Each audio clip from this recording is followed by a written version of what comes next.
Olá, seja muito bem-vindo a mais uma aula do nosso programa Sanitate. Na última aula, vimos alguns obstáculos para sair do vício.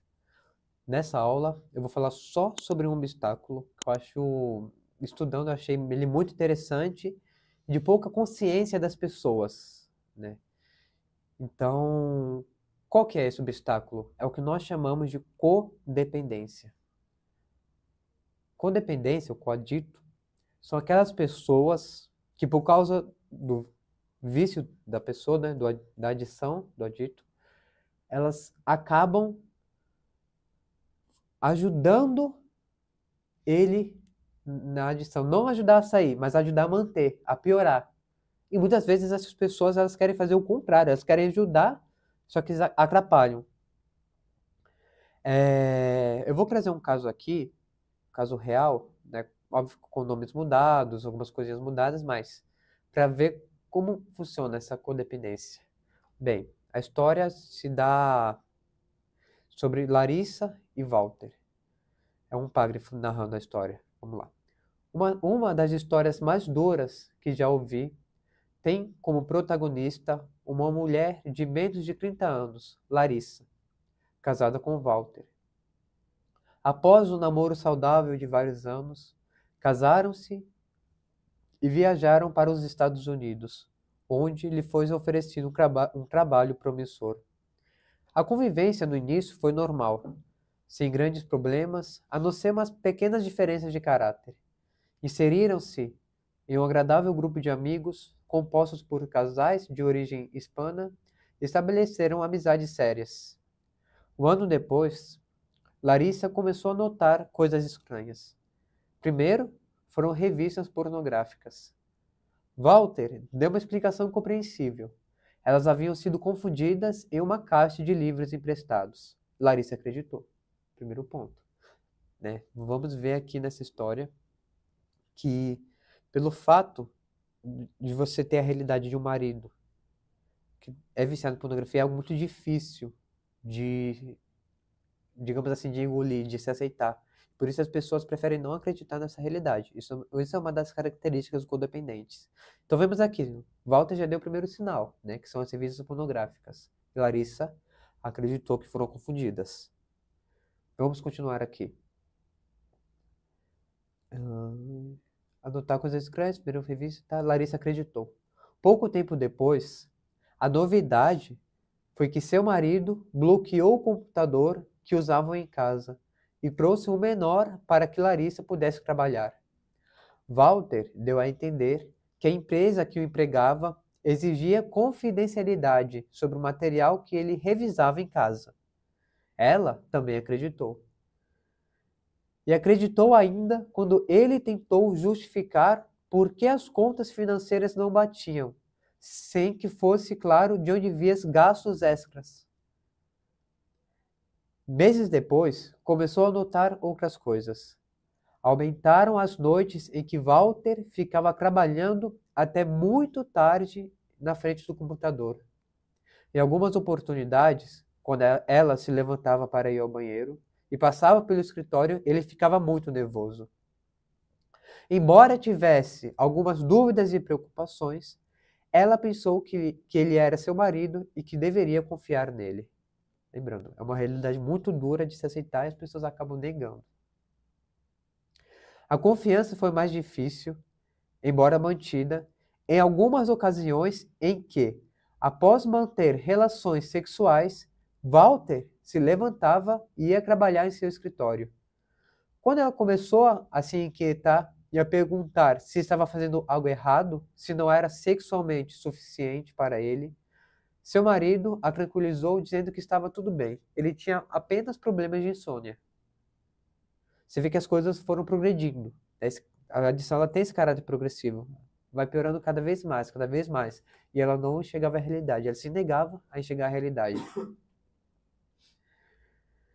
Ela citou a explicação. As coisas mudaram um pouco quando nasceu seu filho. Poucos meses depois, um casal amigo veio muito preocupado para falar com ela, porque um de seus filhos, de 6 anos de idade, havia dito que seu tio Walter o tocava. Devido a isso, a criança apresentava problemas de comportamento e a psicóloga infantil que a atendia alertou que poderia ter sido vítima de algum abuso. Perdão. Larissa se indignou com as insinuações, discutiram com o casal e as relações se romperam. E ela não se contou nada ao marido. Tudo continuou igual até que, numa manhã, um colega de trabalho de Walter a chamou, Larissa, para informar que 2 policiais haviam se apresentado no escritório e levado seu marido detido. A acusação era abuso de menores. E bem, quando ele conseguiu se comunicar com ela, a primeira coisa que pediu foi que ela apagasse imediatamente tudo o que havia em seu computador e jogasse em algum lugar distante, certos CDs que ela encontraria em uma das gavetas. Larissa sentiu que o mundo dela estava desabando.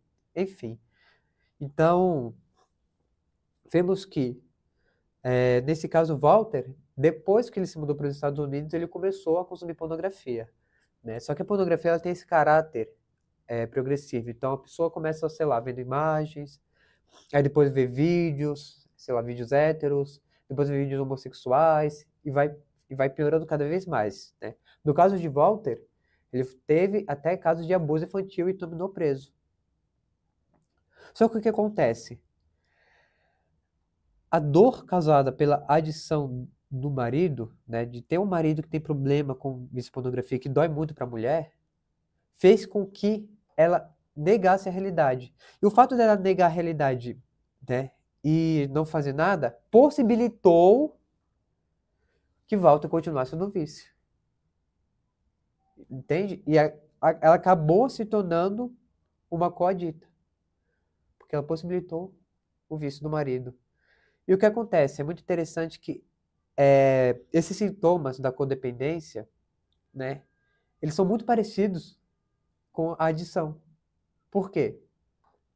Vimos que um dos obstáculos para sair do vício, da adição, é a negação da realidade, né? A síndrome de negação, e um dos aspectos é a negação da realidade.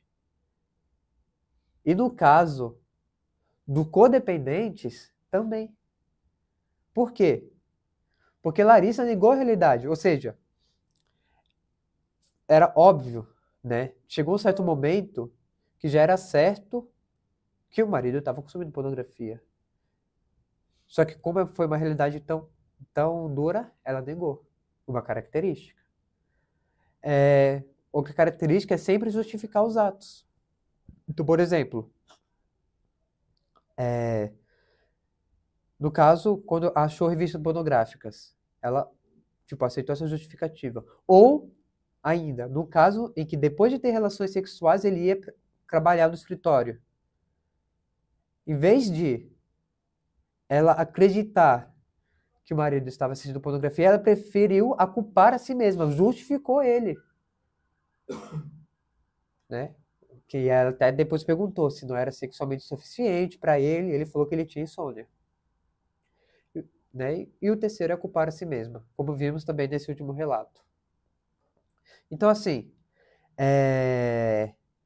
o codependente, muitas vezes, por negar a realidade, ele não enxerga o vício do marido, possibilitando, né, que a adição continue.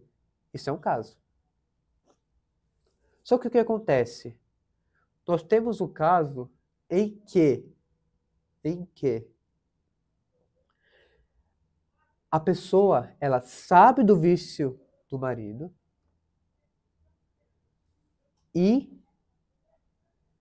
ela, em vez de ajudar, né, numa tentativa de ajudar, ela acaba atrapalhando. Por exemplo, no caso de uma mulher, né, que sabe do vício do marido. Em certo sentido, o vício dele, a adição dele, acaba se tornando uma obsessão para ela. Por quê? Porque a mulher ela vai parar de viver a sua vida, de fazer as suas coisas, para viver em função do vício dele.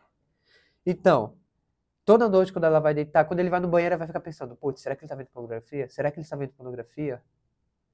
Quando ela sai de casa, ela vai ficar pensando, será que ele está vendo? Quando ele mexe no celular, isso vai tomando conta da vida da mulher, tomando conta que o centro da vida dela é o vício do marido. Isso acaba com ela e, em certo sentido, acaba que ajuda a adição, porque ela tá, o adito, o enfermo, né, que essa adição é uma enfermidade, ele acaba vendo ela como uma repressora, assim, não, e isso daí incentiva cada vez mais essa repressão da mulher, entende? E a mulher vai acabando com ela, vai acabando com sua própria vida. Então, assim, nesses casos,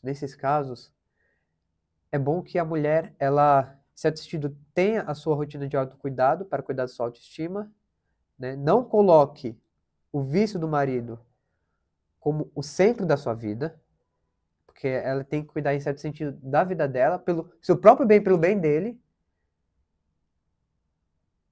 E, em certo sentido, em vez de julgar, né, de ter esse sistema opressor, você tem que entender que ele é uma pessoa enferma e que você, do lado dele, vai ajudá-lo a vencer essa doença.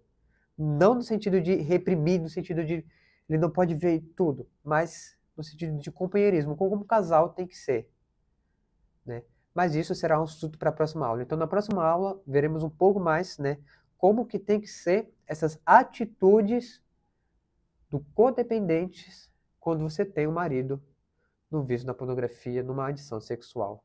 Então, desde já, deixe seu like, compartilhe, fale o que vocês estão achando das aulas e nos vemos até a próxima aula.